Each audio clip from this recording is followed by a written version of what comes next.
Hey guys, what's up? Welcome back to another Gratitude Wednesday. Now this is going to be episode number 3, and pretty much if you don't know by now, every week just going to come on here, kind of be that hump day, kind of be that motivation or inspiration, kind of flip your week around, get it going in the right direction.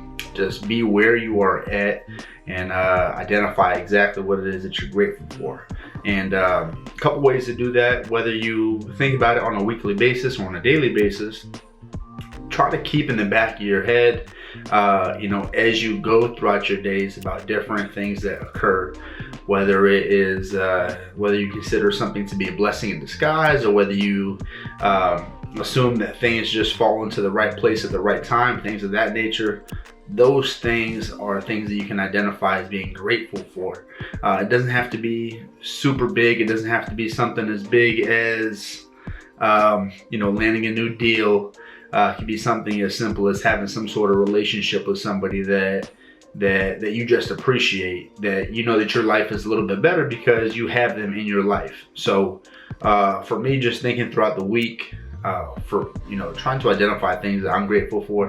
This week was more of a struggle than other weeks, and really kind of put things in perspective, with, and it might sound bad to say, but you compare yourself to other people and what they're going through.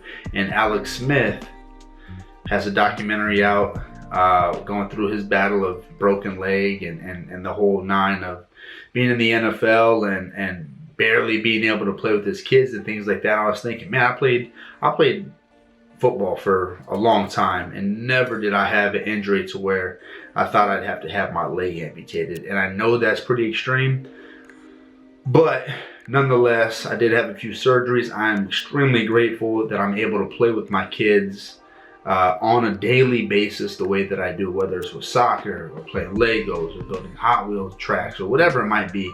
I'm just grateful that I'm able to be mobile and do that without any limitations. So that's one thing that I'm grateful for. Keeping, the same MO with football, I think about all the coaches that have had an impact on my life.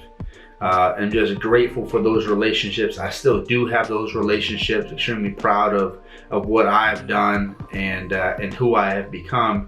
And I know that where I am now is not just because of me alone. I know it's been through my high school coaches, my college coaches, my strength conditioning coaches, people that have genuinely poured into me and have made me the person that I am. So I do appreciate that, grateful for that. And as I've been teaching, getting older, now in year number 13 as an educator, I was in the classroom for almost 12 full years.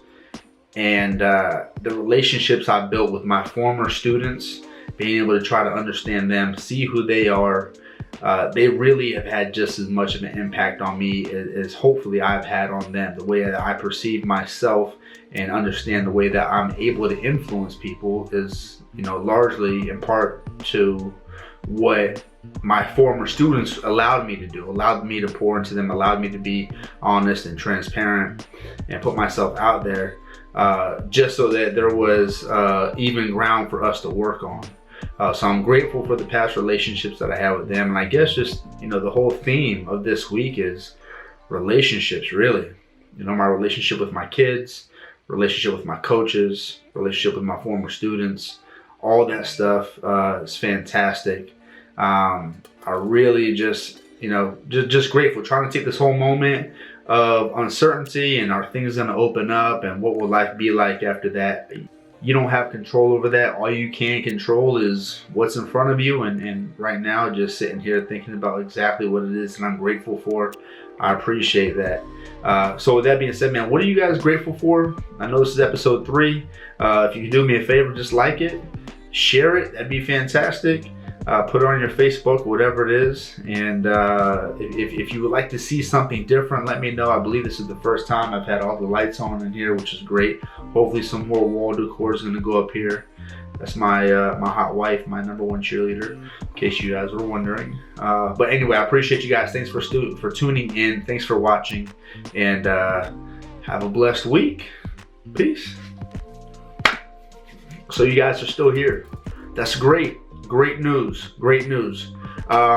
So I wanted to share with you a book that I read or listened to, whatever the case is, and I just gifted it to somebody, and I really feel like it would be helpful to a lot of other people. It is called "I Will Teach You to Be Rich" by Ramit Sethi. Now I know it sounds like a crazy book. The punchline is pretty funny, but it is a #1 bestseller. I wish I had it in hardcover or actually in print so I could take notes and jot it down and dissect it, because this was a book full of jam-packed information about finances, about managing money, the thought of money, and things like that. So I would highly encourage you to read that. Just my little 2 cents. I'll put the Amazon link down low. If you guys appreciate it and like it, let me know. Follow me on Twitter. Give me a shout out on Instagram, and we'll stay connected until next week again. Thanks for staying tuned. See ya.